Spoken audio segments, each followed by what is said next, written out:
చీపురుపల్లిలో petrol diesel ధరల పెంపు నిరసిస్తూ నిర్వహించే కార్యక్రమంలో ముఖ్య అతిథిగా హాజరైన మాజీ మంత్రివర్యులు శ్రీ బొత్స సత్యనారాయణ రాష్ట్ర వ్యాప్తంగా పెట్రోల్ డీజిల్ ధరల పెంపుతో సామాన్య ప్రజలు తీవ్ర ఇబ్బందులు ఎదుర్కొంటున్న నేపథ్యంలో చీపురుపల్లి జంక్షన్ లో నిర్వహించిన నిరసన కార్యక్రమం ముఖ్య అతిథిగా హాజరైన మాజీ మంత్రివర్యులు ప్రస్తుత శాసనమండలి విపక్ష నేత గౌరవ బొత్స సత్యనారాయణ ప్రజల తరపున ప్రభుత్వానికి గట్టి హెచ్చరిక చేశారు.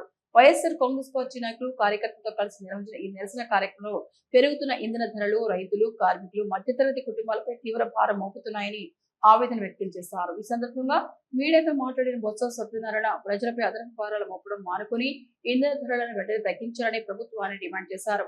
పార్టీ అధ్యక్షులు వైఎస్ జగన్మోహన్ రెడ్డి నాయకత్వంలో ప్రజా సమస్యలపై వైఎస్ఆర్ కాంగ్రెస్ పార్టీ ఎప్పటికీ ప్రజల పక్షాన్ని నిలుస్తోందని స్పష్టం చేశారు. అనంతరం నాయకులు కార్యకర్తలు అభిమానులు పెద్ద ఎత్తున ర్యాలీగా చీపురుపల్లి మండల రెవెన్యూ కార్యాలయానికి వెళ్లి వినతి పత్రం అందజేశారు.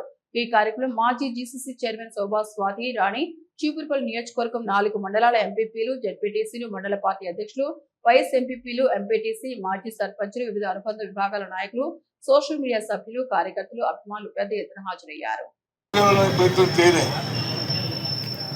కార్యక్రమాలు చేయలేనప్పటికీ వాటి ఎందుకు చేయలేమో ఆ కార్యక్రమాలు చెప్పాం.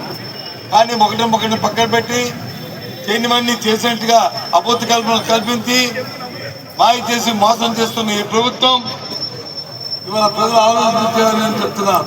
దురదృష్టం. ప్రజాస్వామ్యంలో ఓటు వేస్తే దాని తాలూకా 5 సంవత్సరాలు అనుభవించాలి. ఈ ప్రభుత్వం వచ్చిందా సామాన్య తాలూకు మనుగడ 113 రూపాయలు